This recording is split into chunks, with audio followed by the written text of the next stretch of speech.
আমাদের ঈমান আনার পরে সবচেয়ে বড় যেটা আমল করার প্রয়োজন, যে দায়িত্ব এবং কর্তব্য, সেটা হলো নামাজ।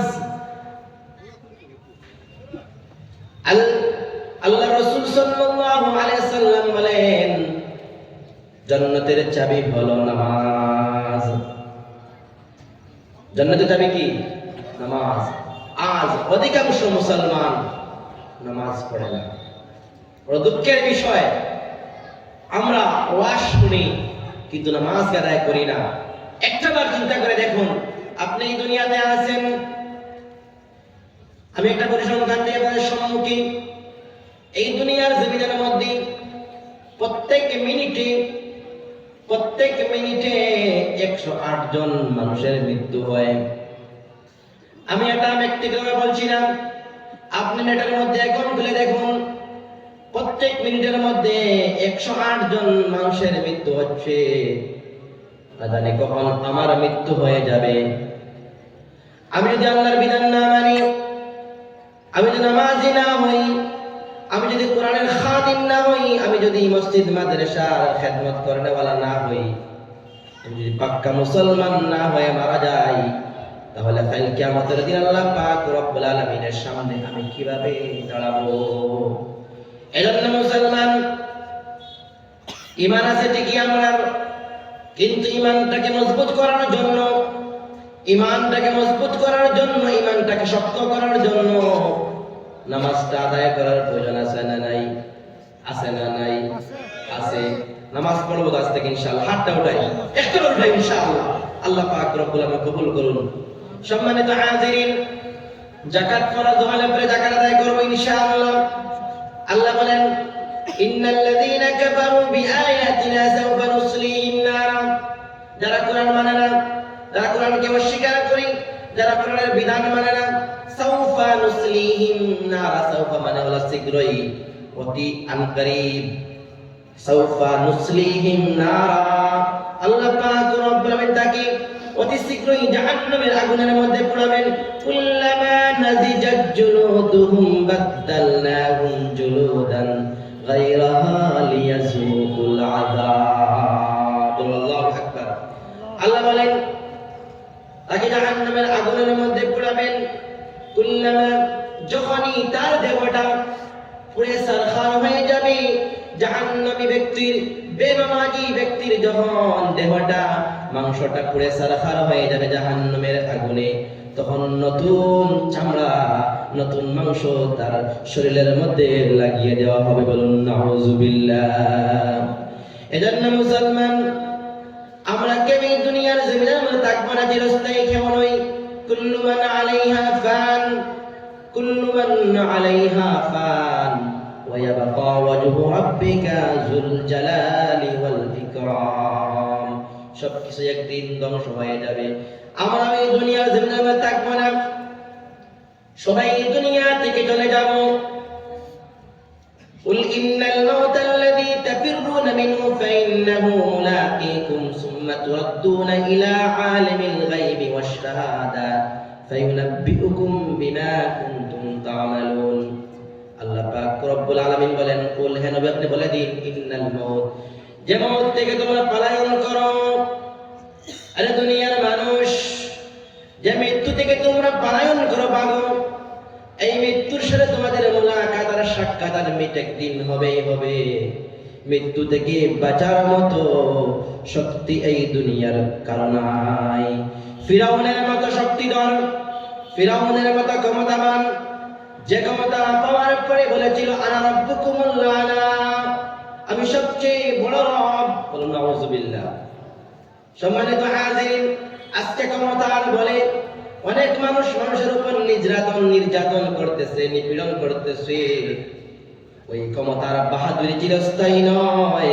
আল্লাহ বলেন, লা তাহজান ইন্নাল্লাহা মা'ানা। ঈমানদার, তোমার কোনো চিন্তা নাই, আল্লাহ তোমার সাথে রয়েছেন। বলুন সুবহানাল্লাহ। ইয়া আইয়ুহাল্লাযীনা আমানু ইসতাঈনু বিস-সাবরি ওয়াস-সালাহ। হে ঈমানদার, যখন তোমার কোনো সাহায্যের প্রয়োজন পড়ে, যখন তুমি কোনো বিপদের মধ্যে পড়ে যাও, তখন তুমি আল্লাহ পাক রব্বুল আলামিনের কাছে তুমি দোয়া করো, সাহায্য চাও, নামাজের মাধ্যমে সাহায্য চাও। ইস্তাঈনু বিস-সাবরি ওয়াস-সালাত, ধৈর্যের সাথে তুমি সাহায্য চাও এবং নামাজের মাধ্যমে সাহায্য চাও। আজকে মুসলমানের সামনে পরীক্ষা রয়েছে। আজকে মুসলমানরা পরীক্ষা দিতেছি, বহুত ধরনের পরীক্ষা চলতেছে আমাদের সম্মুখে। সম্মানিত হাজিরিন, 1 নম্বর ধৈর্য, 2 নম্বর নামাজের মধ্যে লাগতে হবে। আজ মুসলমানের 80% মুসলমান নামাজ পড়ে না। ওয়ামা আসাবাকুম মিন মুসিবাতিন ফাবিমা কাসাবাত আইদিকুম। আল্লাহ পাক রব্বুল আমিন বলেন, দুনিয়ার মধ্যে যত বিপর্যয় আসে এই সবগুলা হলো তোমাদের হাতের কামাই। বলুন নাউযুবিল্লাহ। বিপদ আপদ যাগুলা আছে, মুসিবত আসে, সবগুলা হলো আমাদের হাতের কামাই। বলুন নাউযুবিল্লাহ। এজন্য মুসলমান প্রয়োজন নামাজের, প্রয়োজন ধৈর্যের। আজকে মুসলমান নামাজ পড়ে না, ধৈর্য ধারণ করতে চায় না। আজ নামাজের কথা অনেক মাওলানা, অনেক ওয়াইজ, অনেক ইমাম সাহেব বলেন, আমরা শুনি কিন্তু আমল করি না। আজকের এই ওয়াজ কামিয়াব হয়ে যাবে যদি আমরা নামাজ জীবনে যাই। আজকে হযরত আসবেন, আমরা হুজুরের কথা শুনবো, নসিহতপূর্ণ বয়ান শুনবো, যেগুলো কথা বলবেন ইনশাআল্লাহ আমল করব, তো নিশ্চয় আমাদের দুনিয়া এবং আখিরাত কল্যাণময় করে দেবেন আল্লাহ। বলুন সুবহানাল্লাহ। সম্মানিত হাজিরিন, আমি বলতেছিলাম এই দুনিয়াতে আমরা কেউ থাকবো না। সবাই এই দুনিয়ার সম্পদ আর মোহ আর মায়া ত্যাগ করে একদিন কবরে চলে যেতে হবে। আমরা যখন কবরে চলে যাব, আমরা যখন ইন্তেকাল হয়ে যাবে, ইন্তেকাল শব্দের অর্থ হলো স্থানান্তরিত হওয়া, এক জায়গা থেকে অপর এক জায়গায় যাওয়া। এটাকে হাদিসের ভাষায় বলা হয় আলামে বারজাখ।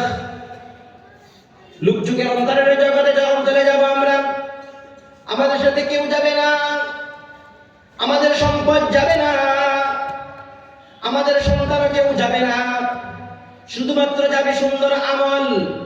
আপনার করেন আপনার সাথী হবে, আপনার করেন আপনার সাথী হবে। আপনার ছেলে যদি কোরআনে হাফিজ বানান, আপনার ছেলে যখন আপনার কবরের সামনে গিয়ে পড়বে আলহামদুলিল্লাহি রাব্বিল আলামিন আর রহমানির রহিম মালিকি ইয়াউমিদ্দিন, সাথে সাথে আপনার কবরের আযাব আল্লাহ পাক রব্বুল আলামিন মাফ করে দেবেন। বলুন সুবহানাল্লাহ। সম্মানিত হাজিরিন, আওয়ালাদিন সালিহিন ইয়াদউ লাহু, নবী বলেন, মানুষ যখন মারা যায়, যখন মানুষের ইন্তেকাল হয়ে যায়, মানুষ যখন আলামে বারজাখে চলে যায়, তখন তাদের আমলের দরওয়াজা বন্ধ হয়ে যায়, মানুষ আমল করতে পারে না।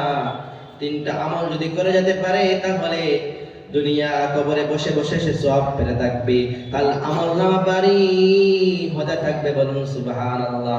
এর মধ্যে একটা হলো সাদাকাতুন জারিয়া, সদকায়ে জারিয়া। আপনি মুক্ত হস্তে দান করেন, এই মাদ্রাসার মধ্যে, মসজিদের মধ্যে দান করেন, কোন রাস্তা বানিয়ে দেন, কোন অসহায়কে সাহায্য করেন, এই কামটা যতদিন থাকবে, মানুষ যতদিন উপকৃত হতে থাকবে, ততদিন আপনার আমলনামার মধ্যে সওয়াব আল্লাহ পাক রব্বুল আলামিন লিপিবদ্ধ করবেন ফেরেশতার মাধ্যমে। বলুন সুবহানাল্লাহ। আও ইলমিন ইয়ানতাফউ বিহি, মানুষ মারা যাওয়ার পরে এমন ফায়দামান ইলম, উপকারী ইলম যেটা বান্দা হাসিল করেছিল, যার মাধ্যমে অনেক মানুষ উপকৃত হচ্ছে, কোরআন শিখেছে, কোরআন পড়েছে, আপনার ছেলে হাফিজ কোরআন হয়েছে, আপনার ছেলে আলিম হয়েছে, একজনকে পড়াচ্ছে, সে মারা গেছে, তার ছাত্র পড়াচ্ছে, সে কবরে বসে সওয়াব পাচ্ছে। বলুন সুবহানাল্লাহ। সুবহান। আওয়ালাদিন সালিহিন ইয়াদউ লাহু, এমন এক সন্তান রেখে কবরে চলে গেছে বান্দা, এমন এক সন্তান রেখে গেছে। আওয়ালাদিন সালিহিন ইয়াদউ লাহু, এমন এক সন্তান, সৎপরায়ণ সন্তান, নামাজি সন্তান রেখে গেছে, যে সন্তানটা সালেহ এবং নেক, সে যখন আল্লাহর কাছে দোয়া করবে, আল্লাহ রাব্বির হামহুমা কামা রাব্বায়ানি সগীরা, আল্লাহ আমার মা বাবাকে আপনি ক্ষমা করে দেন, মাফ করে দেন, আমার মা বাবাকে আপনি লালন পালন এইভাবে করেন যেভাবে তারা আমাকে ছোটবেলায় লালন পালন করেছিল।